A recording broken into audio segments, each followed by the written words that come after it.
I always planned on watching Gremlins, but I had to see it around Christmas time. Somehow I've never managed to find the time, or I just forgot. But, one of the perks of doing Debt to Cinema is that I don't have any excuses anymore. So welcome, dear listeners. I'm Steven Motmanex. And I'm Brian Gillis. Like most people, we love going to the theater and catching the latest releases. However, it can sadly put a big dent in your wallet. Fortunately, living in the digital age makes the viewing possibilities endless from the comforts of home. Many of these films that you can see right from your couch, we're ashamed to say we miss, despite labeling ourselves cinephiles. So join us as one or both of us cross off a title from our list of shame. It can be an all-time essential classic, or an underrated piece of cinema that's worth giving a shot. Hell, it might just be some trashy film we want the other's opinion on. So sit tight and join us as we pay off our debts, $1 at a time. Billy Pelser has a nice home. Billy, is that you? Yeah, Mom, it's me. A nice job. A nice girl. If you're not doing anything this Thursday night, maybe you'd like to go out on a date with me? I'd love to. And loving parents who are about to give him You're gonna like this. No, don't shake it. We're gonna have to open it now. It won't wait till Christmas. the most unusual gift he ever got. What is it? It's your new pet. Come on, Barney, be a good dog. My dad gave it to me. But there are a few things to keep in mind. If you expose it to the light, you may hurt it. If you get it wet, it will multiply. All that from water? They got wet? Yeah, plain water. And most important, no matter how much they beg, never let them eat after midnight. Because when they do, they change. I don't know where to start. It's a weird movie, right? Yeah, I'm going to say something that probably might sound ridiculous, but I got to tell you, I'm not kidding when I say it. There is a moment where it's... this is tough to say, but I think when people ask the question, what is it that you love about cinema? If I have to come up with an answer right away right now, I'm just going to point to probably a couple brief moments in this movie, and it's probably going to be from either the bar scene or the Snow White scene. What about the Road Warrior poster that's shown like 3 times? There was a Road Warrior poster? Yeah, in Billy's fuck, I missed bedroom, every time you see the television, whether that's that Clark Gable racing movie, or I forget what else they show. They show something else, but every time you see a TV, on the right side of the screen, you can see a Road Warrior poster. Not like you see the whole text and you see the car. Well, look, it's not as I mean, I got to start with that bar scene because First off, it was a while ago, a long time, like months ago now. And I think I almost spoiled this movie for you because I said something like I don't know what we were talking about, and I was like, this movie's almost as fucking crazy as the second half of Gremlins, and you were like, whoa, sir. I have not seen that movie. And I was like, what? And I think that's when like the whole list of shame thing became a thing. But yeah, the whole second half of this movie is fucking bonkers. it is amazing. It's no like sleight of hand. Like this is very much so Warner Brothers. This feels like a Looney Tunes movie. And Joe Dante movie on acid. But... Yeah, and then Joe Dante directed the death of the Looney Tunes on film. So back in action, or back to this drawing board. Back to the vault. He hasn't had a good track record of having Final Cut, I'm guessing. He surprisingly had like a lot here. No, he had Spielberg at his back. Like I know for this movie, Warner Brothers they must have been freaking out because this is such a weird movie, and I don't think it's till they saw it with an audience they probably understood. Like, oh, okay, so wait. If you think this is weird, I'm guessing do you want to see the sequel? Oh, at some point, yeah, I would love to see it soon. I personally think it's better. It's just, whereas this one, it's like it starts off like a Christmas movie, then it goes into horror territory, then it goes fucking crazy. The new batch starts off fucking crazy and it doesn't stop. Yeah, I gotta say, though, beginning to end bonkers. I know that, just going back to what I was saying, though, I know that the studio really wanted to cut out the Phoebe Cates monologue. Yeah, the Santa thing. And that would be sad because she only has like 5 lines anyway. But that is... I don't know what to say about this movie. It's been probably a couple days. But it is so like I wasn't kidding with what I was trying to say. Like I think only stuff and I think only stuff. With like what's so great about the film medium, and I think that this movie is just like uses it so well is that you can only do that in the movies. Yeah. You can only have like a shot where some fucking film noir gremlin is there smoking a cigarette with the hat and everything, and then all of a sudden you have one holding a fucking hand puppet of a penguin and just bothering it until it gets whacked. When you got one oh, flashing man. the bartender and Yeah, one the fucking- trying to shoot her and one And getting she's drunk. still serving them. Like, she's still doing her job. I don't know. I'm speechless. This thing is fucking crazy. I love how insane it gets. I love how like Phoebe Cates, she's most famous for Fast Times at Ridgemont High. Speaking of which, a bit of a reunion there Yeah, for with Judge her and Reinhold. Judge Reinhold, yeah, which Yeah. Hamilton became a fucking dick, apparently. Right? Yeah. Well, I mean, look at him, Beverly Hills Cop. So, I mean, it's kind of his career. He's either the laughingstock or the joke or both. They're a dick, I guess. Or I love him in the Ruthless People. He's really good in that. You probably haven't seen that, though. No. Yeah, it's like him and his wife. I can't remember who plays his wife right now. But they kidnap Bette Midler, and then they try to hold her ransom because Dan DeVito is, like, super rich. Check it. I should remember who his wife is in the movie, his girlfriend. But yeah, check that one out. It's a good one. I think Dan DeVito directed it, actually.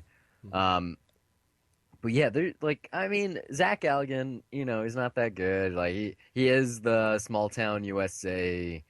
He's not geek. bad. He's not bad, yeah. but I mean, there's nothing memorable about him. Like this movie's all about Gizmo and the Gremlins. Mm-hmm.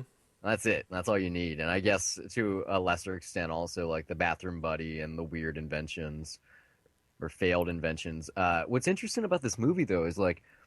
It kind of, it has that Back to the Future vibe to it in a certain sense, like the Hill Valley. What's the name of the town here? Like Paradise Falls or something like that. I don't know, but it's very much. It has like a similar. It's little very vibe much to taken it. out of It's a Wonderful Life, though. Yeah, well, Like, yeah, that too. Yeah, but both Back to the Future and this were shot like at the same time on the backlot at Universal. Like This is that. the Warner Brothers backlot, wasn't it? No, they use the Universal backlot. Oh. So that is the same movie theater with the marquee. That is the same square. Obviously, there's no courthouse with a big clock tower on it, but like that is the same set. Damn.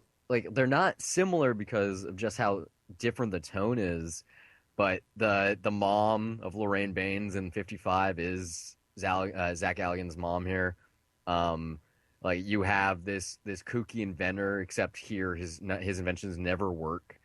And whereas in like Back to the Future, it's like perfect society and realistic, and then this is wacky mythological beings and whatnot.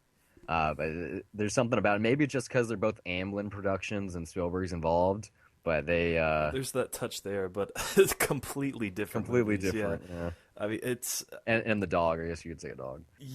what's crazy is that this I know that this and Temple of Doom, those are the two movies that really that made the MPAA change the PG-13 rating, and it was Spielberg that asked them to do that because parents were just so pissed off between this and Temple of Doom. Surprisingly, not Ghostbusters either, because this came out that same weekend. I guess this pissed them off way more than that. Those are the three films, the same weekend in '84. Yeah, but I mean, it's funny because with Indiana Jones, I could with the heart ripping scene, I could totally see that. That's about it. But the There's a lot of entire shit here. second half of this, it's totally a PG-13. Not the second half, but like everything. Once they come out of their cocoons, up until it gets like wacky. You get to that bar scene. It's just up until that bar scene, that is a PG-13. Yeah, there's 10 minutes there that are pretty grim. It goes on pretty long too. Oh yeah. Yeah. Like I think that's what I was trying to talk to you about. Like, when I was trying to spoil it, however months ago or whenever it was, just like these are puppets, and in the bar and in the movie theaters, like how many fucking puppets are on screen at the same time? I mean, yeah, it's especially. I'm pretty sure for the movie theater, that's an optical. That's what it Maybe. looked like. Yeah, because it looked like they shot one half and then they imposed another on the back, but. Still, holy shit, the puppeteering here, like, there was never... There might have been, like, one moment where I saw Gizmo's eyes and I was like, okay, I can tell that, he's being controlled. But that's... Or when you see their legs and it's very obviously claymation. Yeah, but, I mean, holy shit, does it still look incredible. I mean, like, it really feels real. And it's crazy. I mean, if they made it today, it would... Yeah. Yeah, if they made it today, they're trying to they make would it have to... today, actually. It wouldn't work as well. It could be fun, but I don't know. A lot of people would nitpick by saying, there's CG in there, and I don't think you can get that just that Joe Dante vibe of it. I mean, it's just insane. Like, I don't know how to describe this movie, but I Telling you, watch the new batch. no, I want to see it, but I mean, Watch it it's just soon. like the best word that you could use for it. You said it. It's bonkers. Like it's totally batshit insane. Like, I think my favorite thing about the sequel is the way it starts. There's like a gag with the Warner Brothers logo, and maybe it was only on home video releases, but oh man, it's awesome. But yeah, this, like, I don't know. There's really not much to say about this movie. Like, it's definitely the weirdest Christmas movie ever made. Like second to, and then Die Hard comes in like close second, just because of the nature of that film. And obviously, Lethal Weapon's up there too. But that's, that's not those final two aren't weird. It's But just I think weird that this they're is set on weird Christmas. because there's just Tonally, so this many. is just weird. Like, there's just so many things in this movie that doesn't make sense. Yet I don't care. Like, how do they have school on Christmas Eve? Yeah, I it's a fucking movie. I mean, even at the end, how does the Chinese guy know Yeah. where they live? I mean, you could Because he's mystical old man. Okay, He just you knows could these nitpick things. like the plot holes and the logic holes in here, but it's just Well, this is they like would the be first pointless script because Christopher Columbus ever wrote. So I mean this movie is just it's pure fun. Like it's also just a love letter to movies. Like this thing is littered with references to movies. I mean, like I said, like It's a Wonderful Life, The Town, and then you obviously have what's her name, Miss Snow Deagle, White. yeah, who's basically Mr. Potter. Yeah, I wish that yeah. plot line went somewhere though, because it was it kind of goes just like nowhere. Yeah. it's just kind of, although I mean the way that she went out, that's where I was just kind of like, whoa, like Hello, movie theater. Hi, Gremlins. yeah, there's so many. God, I did not even catch the Road Warrior one, but I mean, I was trying to keep track. Yeah, I did. Like there's like when the I hesitate to say the new batch, but that's how they should be referred to when they're playing Donkey Kong in the living room. There's like thanks for spoiling it, man. God. Oh yeah, sure. But that weird science expo. Did you catch that Steven Spielberg had like a short cameo? He's the guy on that weird like wheelchair going circles around the phone booth. Yeah, I saw that. I see that he's on there, but I didn't. I got to look back and. Yeah, I didn't rewind catch it yeah. when I saw this last year. I did today because I was looking for things like that. But like, Yeah. the two cops you catch in this movie are drunk the whole time they're on the screen. Futterman too, like This movie would not. It couldn't be made today. Like not in the it's same not. way. It's just not politically correct. There's like in the beginning where there's that whole dragon breath and you hear a gong in the background. I mean this movie, like, it's weird because it clearly doesn't give a shit and it just wants to have fun, but also. This is a big thing actually that I really appreciated about it, is that in horror films, usually when bad things happen, like especially when it's mystical People go stuff, stupid. It's because someone does something stupid. Yeah, this is like very like Evil accidental, Dead, yeah, like read a book, like oh hey, don't read this, and then they go ahead and read it. No, yeah, everything here happens by accident. Well, I mean, no. Well, there is a couple stupid, like Corey Feldman knocking the water down. No, but that's an accident. But then yeah. taking the extra one to the scientist to do the experiments and then But mutating him anyway. Yeah, and then he's careful though. He's like, okay, just one drop and that's it. But why? Like, why is that important? And then you never even see that one again anyway. He's just gone. Sequel? No. The sequel is a brand new start. All right, well, that it's could a very this movie's sequel it's like called by many like one of the best sequels for original like property, but it's hard to, without an open mind, it's hard to really appreciate it because it is seriously like not even close to the same tone. Like that one is very much more Dante-esque, like very over the top, like extremely, like especially what they do with the Gremlins and the whole take and like the atmosphere. Like it has like almost like Dread or the Raid vibe to it. Like it all takes place in like a Donald Trump tower. So it's like contained chaos, which makes it even worse. But it's, oh my god, you gotta check it out. I don't want to say anything because it would ruin a lot of the gags in there. Honestly, really I stuff. don't think it can top Gremlins singing along to Snow White. Oh, okay. I mean, I don't expect it to, like that. Oh my god, that, like, I think Snow White's okay, but now every time that it's brought up, I think that this is the defining image of Snow White that I'm going to have. Which, how did Disney let them use that footage? It's Spielberg. What was this, like 2 years before Roger Rabbit. I guess maybe, yeah, they were on good terms. There's no way that they would let them use that now. I mean, though. the only way that Roger Rabbit happens because Spielberg is like some wunderkind. But like one of the Gremlins is wearing Mickey Mouse ears in the theater when Snow White's being shown. The one wearing the popcorn bags, or No, there is a silhouette of a gremlin literally wearing Mickey Mouse ears. I did not catch that. I was too busy laughing at. I gotta look back at that stuff. I mean, honestly, I just lost it when they were in that theater. Like that is one of the greatest things I have ever seen on any, just in the history of moving images. The fact that they put that on, I don't know why. It's just it's mind-boggling to me. It's fucking amazing. I don't know how big of a hit this was when it came out. I'm pretty sure it was huge. It was, yeah. It was one of the biggest movies of that year. I sent you a picture last week. I don't know if you could make out what it was, but I found my Viewmaster Yeah, I saw when that. I was looking through storage. And one of the Viewmaster discs I have is for Gremlins.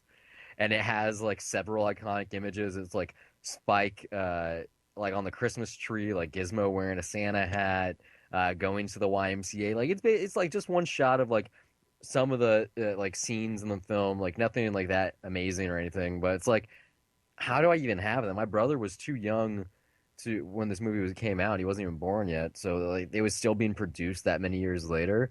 Because I know in recent years, like they made like right before Furbies ended, they made a Gizmo Furby.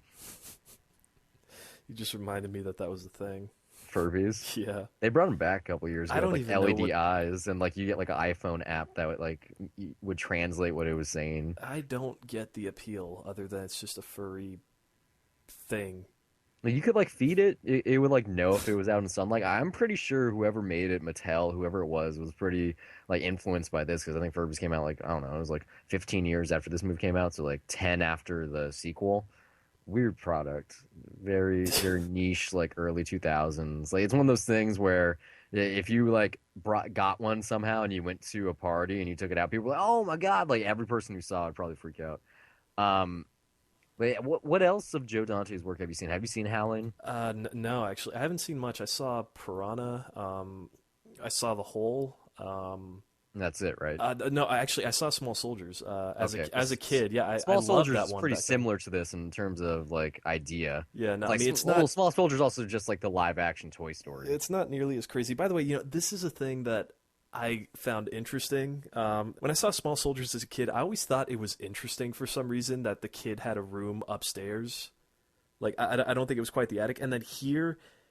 Again, a kid has a room in the attic. Like, what is it with Joe Dante and kids having rooms in the attic? Like, oh, it's a thing that used to happen. I don't know.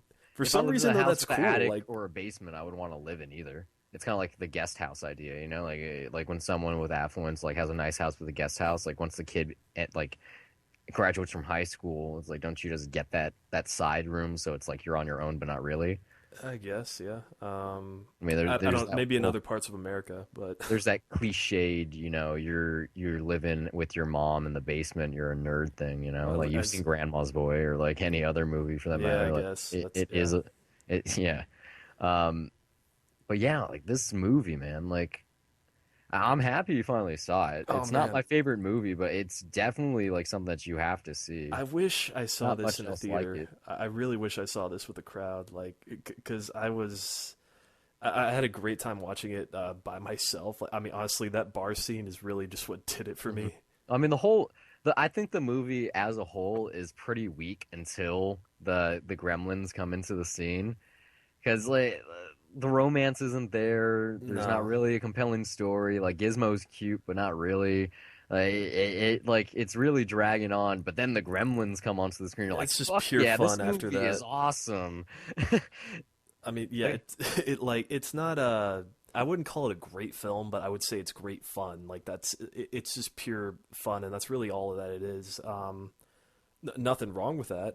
It's like I'm not giving this an insanely high rating on Letterboxd or anything, but I would still watch this maybe on an annual basis or maybe every other year. Like I would try to watch this with as many people as possible in the room. It's that much fun. Yeah, like I don't mind it. Like I said, I was at my brother's house and he has this and the second one on Blu-ray together. It also has the Goonies on it, so it's like an Amblin triple feature or whatever. And so I grabbed it, and it was like right around. It was literally like exactly a year ago. and I watched the two of them because I couldn't remember the last time I did. So I wasn't exactly happy that you picked this, but because the second half is so fun, it's like I can overlook, quote unquote, wasting a rewatch. I mean, how could you? I can't imagine like not enjoying this every time that I'm rewatching it. Like I can't imagine just getting tired of that second half. Because it's the second half. I mean, yeah, like for me, like that's what makes 50 minutes to an hour to get there. It's not bad, you know. It's set up. It's not Every bad. movie has setup. No, I mean, but like, put it this way: if you've seen this before and you know you only like the second half, do you really want to wait to get there? That's why the second one is awesome because you don't wait; it just starts there. Yeah, but see, basically. But see, unlike most people, I'm a very patient person. I can wait. I like anticipation. I mean that the build up works for me. You went to theaters to see Chirac. What do you mean?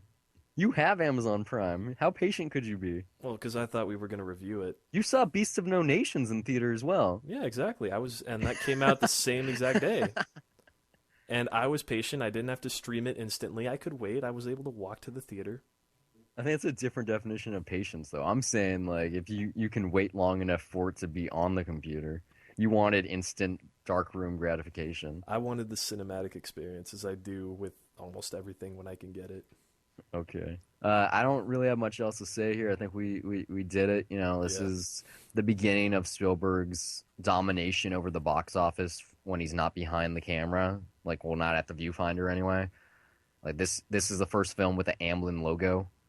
You know what? Speaking of Spielberg, I mean, I can't believe we didn't talk about the Raiders billboard, by the way. There was the Ricky Rialto thing. Yeah, the Ricky Rialto, billboard, the first thing you see in the movie. Really, the one that I got a kick out of, and I don't know if you know this, but the marquee had the title of Boy's Life and Watch This Guys. The two the working titles. Yeah, I thought that was funny. Actually, the film reference I probably loved most was the Forbidden Planet one where they got Robbie in there. Yeah, you got the robot. Yeah, that was cool. I'm coming at this from someone who just saw this for the first time, and even at home alone, just watching on TV at night, it was a lot of fun. I really wish I could have seen this with a crowd. Like you can tell that this is an audience movie. I really hope that just at some point in the future, like my second viewing, I would imagine that that's how I would see this. I'd find a classic screening somewhere, and I'd try to watch it with a crowd. Well, watch the sequel in the meantime. I'll make a note for that too. I know the New Beverly had it earlier this year, and I would have gone. Yeah, but they didn't have this. They just had New Batch. I would have seen it, but I hadn't seen this one yet. So well, you know, I mean, they're in terms of being a sequel, like they're not necessarily chronological order. Like, yeah, it begins with the two romantic leads already in a relationship, but like other than that, and there's like very little like story progression in terms of where they are in life now. But other than that, like you seriously didn't have to watch this, but like they still have the same rules and shit. It's just it's like exploited. Okay, it's much further. Yeah. Like Chris Columbus didn't write the sequel. You know. I got you. Well, it's too late, but I mean, yeah, I definitely will. We might even review it here at some point. I don't know. Well, thanks for listening, guys. I hope it's been a pleasure. If you enjoyed it, you can find updates and when episodes go live on Facebook and Twitter at Dollar Reviews. You can follow me personally on Twitter at Brian Gillis, that's BRYONGILLIS, and also under the same name on the lovely site Letterboxd, which acts as my film diary, where I rate the films I watch on an almost daily basis, write the occasional review, and even sometimes compile lists. You can also find me on Twitter at S_MTX, and also follow my film diary at letterboxd.com. My username is also S_MTX. There I log everything I watch and sometimes write brief reviews. If you'd like to contribute some talking points, maybe send us a film or two that you'd like for us to review, or just some feedback of any sort, you can do so by sending us an email to dollar.review@gmail.com. And if you want to hear more of us, you can find our entire archive at dollarreviewspodcast.wordpress.com. We're also on iTunes, where you can download episodes and listen to us anywhere, and you can also hear us on SoundCloud and TuneIn Radio just by searching Dollar Reviews. Until next time, keep the change.